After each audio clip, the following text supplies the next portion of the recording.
അപ്പത്തിന് പറ്റിയ ആട്ടിറച്ചിക്കറി എങ്ങനെയാണ് ഉണ്ടാക്കുന്നതെന്ന് സ്റ്റെപ്പ് ബൈ സ്റ്റെപ്പായിട്ട് വീഡിയോ കണ്ടു നോക്കേ. അപ്പോൾ നമ്മുടെ മട്ടൺ കറി ഉണ്ടാക്കാനായിട്ട് ഞാനിപ്പോൾ 1 കിലോ മട്ടൺ എടുത്തിട്ടുണ്ട്. കുറച്ച് വലിയ പീസായിട്ടാണ് മുറിച്ചേക്കുന്നത്. അതിനകത്തോട്ട് നമുക്ക് മാരിനേറ്റ് ചെയ്ത് വെക്കാനായിട്ട് ഒരു പകുതി നാരങ്ങ നീര് ഒഴിച്ച് കൊടുക്കാം. പിന്നെ കുറച്ച് ഉപ്പ് ഇട്ട് കൊടുക്കാം. പിന്നെ കുറച്ച് മഞ്ഞൾപ്പൊടി,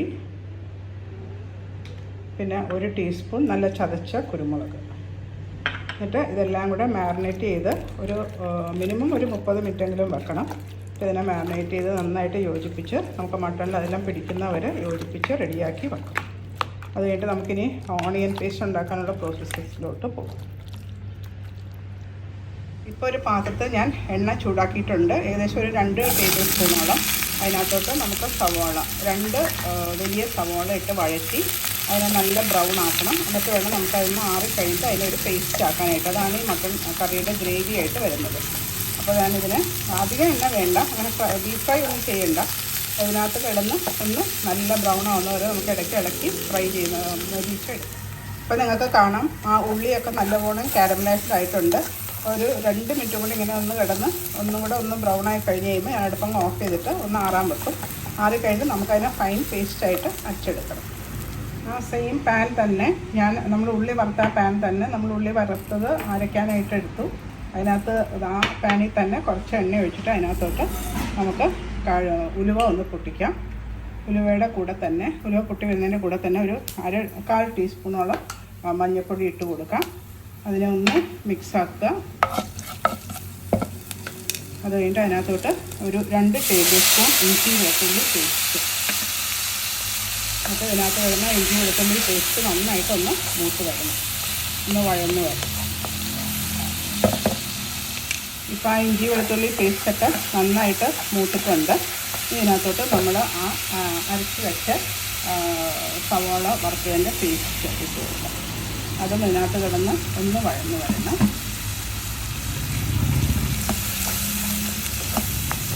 നന്നായിട്ട് വഴറ്റുക. ഇപ്പോൾ ആ ഉള്ളി പേസ്റ്റും ഒക്കെ നന്നായിട്ട് മൂത്ത് വന്നിട്ടുണ്ട്. ഇതിനകത്തോട്ട് നമ്മൾ ആ മാരിനേറ്റ് ചെയ്ത് വെച്ച മട്ടൺ ഇട്ട് കൊടുക്കാം.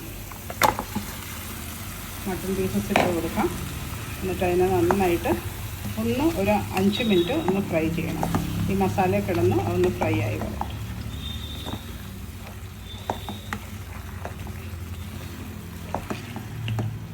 ഇപ്പോൾ ഏകദേശം ഒരു 5 മിനിറ്റ്സ് കഴിഞ്ഞു. ആ മട്ടണൊക്കെ നന്നായിട്ട് ഒന്ന് ഫ്രൈ ആയിട്ടുണ്ട്. ഇനി ഞാനിതിനെ ഒരു പ്രഷർ കുക്കറിലോട്ട് ട്രാൻസ്ഫർ ചെയ്യാൻ പോകും. ഇപ്പോൾ നമ്മൾ മട്ടൺ പ്രഷർ കുക്കറിൽ വെച്ചു. അതിനകത്തോട്ട് ആ മിക്സി കഴുകിയതും നമ്മൾ ആ അരപ്പ് വഴറ്റിയതും കൂടെ ഏകദേശം 1 ഗ്ലാസ്സോളം വെള്ളം കൂടെ ഒഴിച്ചു കൊടുക്കുക.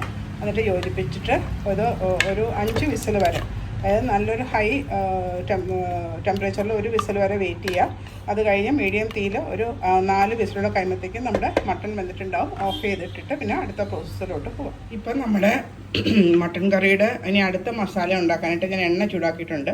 അതിനകത്ത് 1 ടീസ്പൂൺ മല്ലിപ്പൊടി, 2 ബേ ലീവ്സ്, ഒരു 1/2 ടീസ്പൂൺ മുളക് പൊടി, പിന്നെ ഒരു 1/8 ടീസ്പൂൺ ഓഫ് കായപ്പൊടിയും കൂടെ ആഡ് ചെയ്യുക. എന്നിട്ട് നമുക്കതിനെ നന്നായിട്ട് മൂപ്പിച്ച് കഴിഞ്ഞിട്ട് അതിനകത്തോട്ട് നമുക്ക് ടൊമാറ്റോ ഇട്ട് കൊടുക്കാം. എന്നിട്ട് ആ ടൊമാറ്റോ നന്നായിട്ട് വഴറ്റും. അതിനകത്തോട്ട് ടൊമാറ്റോ ഇട്ട് കൊടുത്തു. ആ ടൊമാറ്റോയുടെ ഹാർഡായിട്ടുള്ളതൊക്കെ ഒന്ന് സോഫ്റ്റായി നല്ല മാഷായി വറ്റാതെ വരെ വഴറ്റിയെടുക്കാം. അപ്പോൾ നിങ്ങൾക്ക് കാണാം ആ ടൊമാറ്റോ ഒക്കെ നന്നായിട്ട് മാഷായിട്ടുണ്ട്. ഇത് നമ്മൾ പ്രഷർ കുക്കറിൽ വേവിച്ച മട്ടൺ കറി ഇതിനകത്തോട്ട് ആഡ് ചെയ്ത് കൊടുക്കണം. ഇപ്പം അതിനകത്തോട്ട് നമ്മൾ ആ മട്ടൺ വേവിച്ചത് ഇട്ട് കണ്ടോ മിക്സ് ചെയ്ത് റെഡിയാക്കി എടുത്തിട്ടുണ്ട്. ചാറ് ഒന്നും കൂടെ ഒന്ന് കുറുകി കഴിഞ്ഞിട്ട് നമുക്ക് ഇതിൻ്റെ മുകളിൽ കടുക് വറുത്തിടാം. പിന്നെ അപ്പത്തിൻ്റെ കൂടെ ആയതുകൊണ്ട് അധികം അങ്ങ് ഡ്രൈ ആവണ്ട. കുറച്ച് നമുക്ക് ഗ്രേവി വേണമല്ലോ. അത് ആറി കഴിയുമ്പോൾ കുറച്ചും കൂടെ ഒന്ന് കുറുകി വരും. അപ്പോൾ ഞാനൊരു 3 മിനിറ്റ്സ് കഴിയുമ്പോൾ അടുപ്പങ്ങ് ഓഫ് ചെയ്തിട്ട് അതിൻ്റെ മുകളിൽ നമുക്കൊരു തടുക്ക ഉണ്ടാക്കി ഇടും.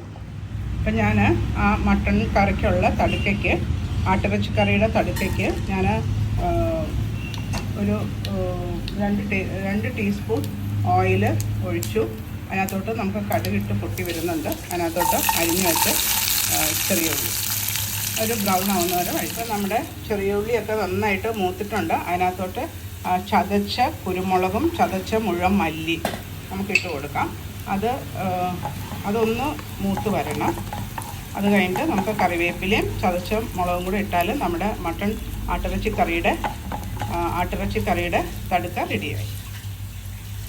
ഞാനിപ്പോൾ അതിനകത്തോട്ട് ആ കറിവേപ്പിലയും ചതച്ച മുളകും കൂടി ഇട്ട് കൊടുക്കും. ഇത് നമുക്ക് കറിയുടെ മുകളിലിട്ട് സെർവ് ചെയ്യാം. നമ്മുടെ ആട്ടിറച്ചിക്കറി റെഡിയായി. ഞാൻ തടുക്കയിട്ട് റെഡിയാക്കി സെർവ് ചെയ്തിട്ടുണ്ട്. അപ്പത്തിൻ്റെ കൂടെ നല്ല കോമ്പിനേഷനാണ്. അപ്പോൾ എൻ്റെ ചാനൽ സബ്സ്ക്രൈബ് ചെയ്യാനും മറക്കരുതേ.